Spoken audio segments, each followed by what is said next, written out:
ಸತ್ಯಭಾಮೆ ಸತ್ಯಭಾಮೆ ಕೋಪವೇನೆ ನನ್ನಲೆ ಸತ್ಯಭಾಮೆ ಕೋಪವೇನೆ ನನ್ನಲೆ സരസയ്ക്ക് കരുതരുതിരസവത്തോ. നമസ്കാരം. നിങ്ങൾക്ക് എന്തൊക്കെയാണ് അറിയേണ്ടതെന്ന് വെച്ചാൽ ചോദിക്കാം. മാം, എങ്ങനെയാണ് മാം ഇങ്ങനെ വെളുത്തിരിക്കുന്നത്? വെളുത്തിരിക്കാൻ വളരെ സിമ്പിളാണ്. ഇതുപോലൊരു പൗഡർ കുപ്പി എപ്പോഴും കൂടെ കൊണ്ട് നടക്കുക. എപ്പോൾ കറുത്തെന്ന് തോന്നുന്നു അപ്പോൾ കുറച്ചെടുത്തിട്ട് ഇങ്ങനെ മുഖത്ത് വയ്ക്കുക. അത്രേ ഉള്ളൂ. ഇനി പൈസ ഉള്ളവരാണെന്നുണ്ടെങ്കിൽ ഒരു 5000 കൊടുത്ത് മേക്കപ്പ് ആർട്ടിസ്റ്റിനെ നിർത്തും. മാം, ഇത്രയും പ്രായമായിട്ട് എങ്ങനെ ഇത്ര കറുത്ത് ഇരുണ്ട മുടി കിട്ടുന്നേ? അത് കാര്യമായിട്ടൊന്നും ചെയ്യാനില്ല. കടയിൽ നിന്ന് ഒരു പാക്കറ്റ് ഡൈ വാങ്ങുക, കലക്കുക, തലയിൽ തേക്കുക, 15 മിനിറ്റ് കഴിഞ്ഞ് കഴുകി കളയുക. മുടി നല്ല കറുത്ത് ഇരുണ്ടിരിക്കും.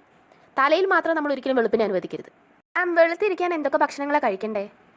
വെളുത്തിരിക്കാനായി നിങ്ങൾ വെളുത്ത ഭക്ഷണങ്ങൾ മാത്രം കഴിക്കുക. പാല്, തൈര്, മൈദ, പഞ്ചസാര തുടങ്ങിയ ഭക്ഷണങ്ങൾ മാത്രം കഴിച്ച് ജീവിക്കുക. അപ്പം നിങ്ങൾ വെളുക്കും. മാമിൻ്റെ അഭിപ്രായത്തിൽ മാം ഒരു സുന്ദരിയാണോ? സത്യഭാമ സുന്ദരിയാന്ന് പറയാത്തവരാരും ഈ